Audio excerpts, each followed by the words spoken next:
There are pirates who are defeated in a dignified way, like Kaido. But there are also those characters who, my friend, aren't just crushed but massacred, humiliated, obliterated. Every possible word to describe how badly they were beaten. But if we were to list the most humiliated characters in One Piece, would you know who they are? Stick around because that's exactly what I'm going to show you. Zoro.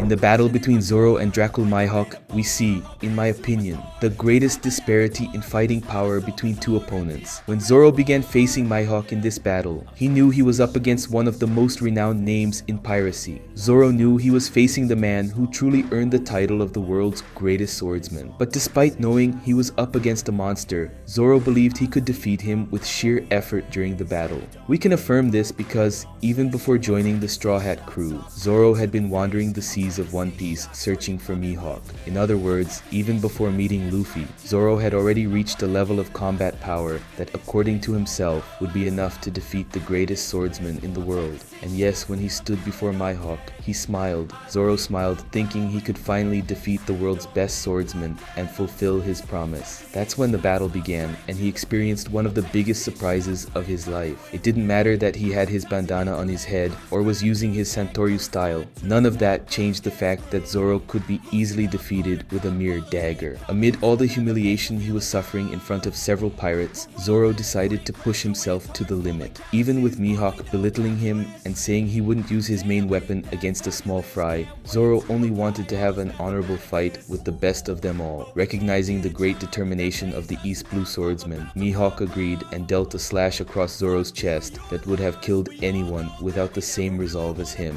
Despite losing in an honorable way, Zoro was humiliated in every sense, physically and verbally. He saw his ego, his arrogance, and his training thrown into the trash by someone who possessed 100 times his fighting power. The gap was so vast that Zoro found himself questioning the size of the chasm between their abilities during the fight. And so, we witnessed one of the greatest humiliations in the world of One Piece, if not the greatest. Luffy.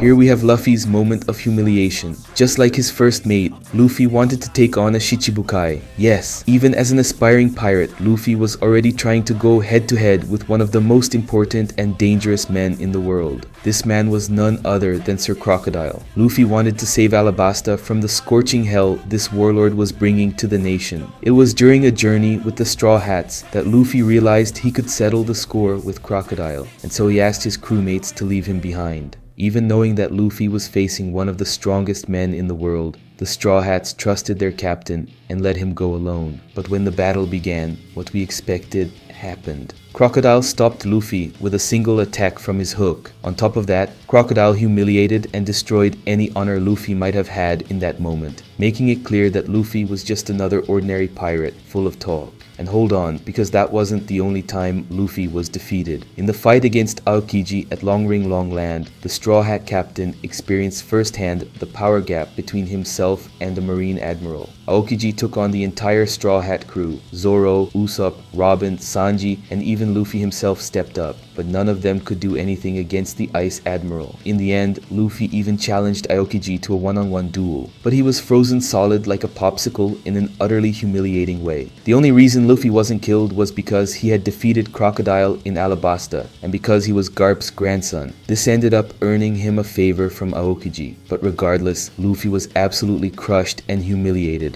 Rob Lucci.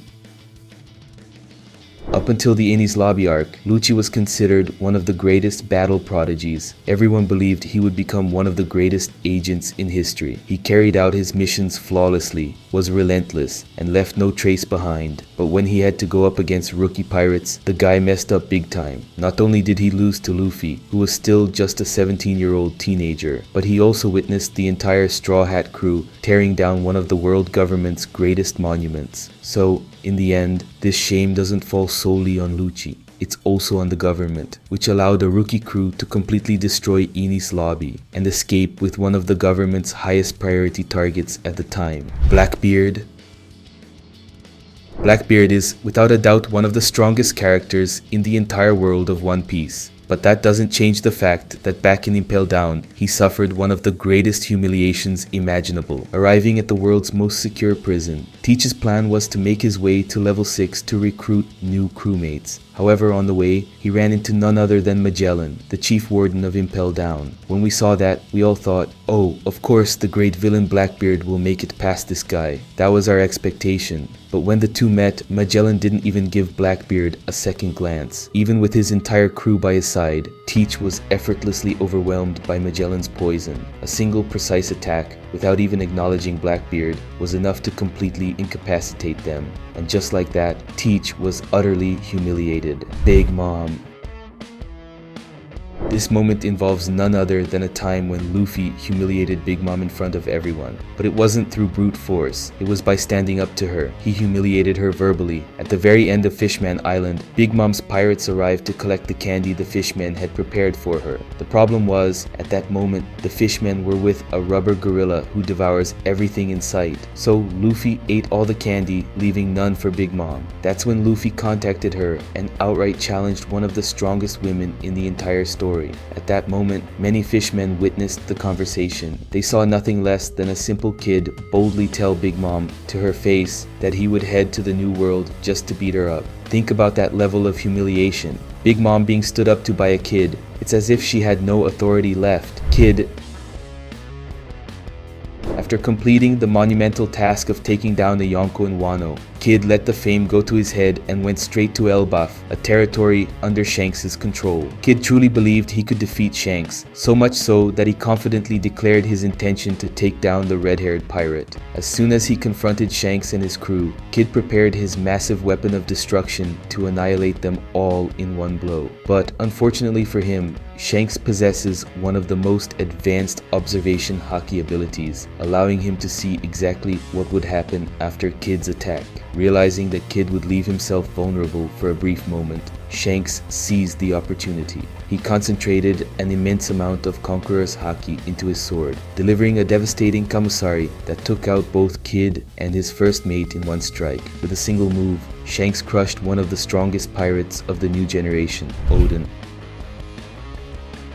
As soon as Oden joined the Whitebeard pirates, he began facing a variety of powerful enemies, but one day, he found himself up against the Roger pirates. From a distance, Oden was already aware he was dealing with one of the strongest men in the entire world. And being someone who had full confidence in his own strength, Oden recklessly charged straight at none other than Goldie Roger. The problem was, he didn't anticipate encountering the greatest monster this world had to offer. With a single attack imbued with Conqueror's haki, Roger sent poor Oden flying an absolutely staggering distance. Even though Oden is one of the toughest characters in the story, he was launched with such tremendous force that he smashed through countless trees along the way. To give you an idea, after taking such a blow, Oden didn't even want to get near Roger again. He left everything for Whitebeard to handle and instead spent the entire time fighting Gaban. But the greatest humiliation of all would be if you left this video without subscribing to the channel. Go ahead and click that subscribe button and turn on the notification bell. It really helps support our work here on YouTube.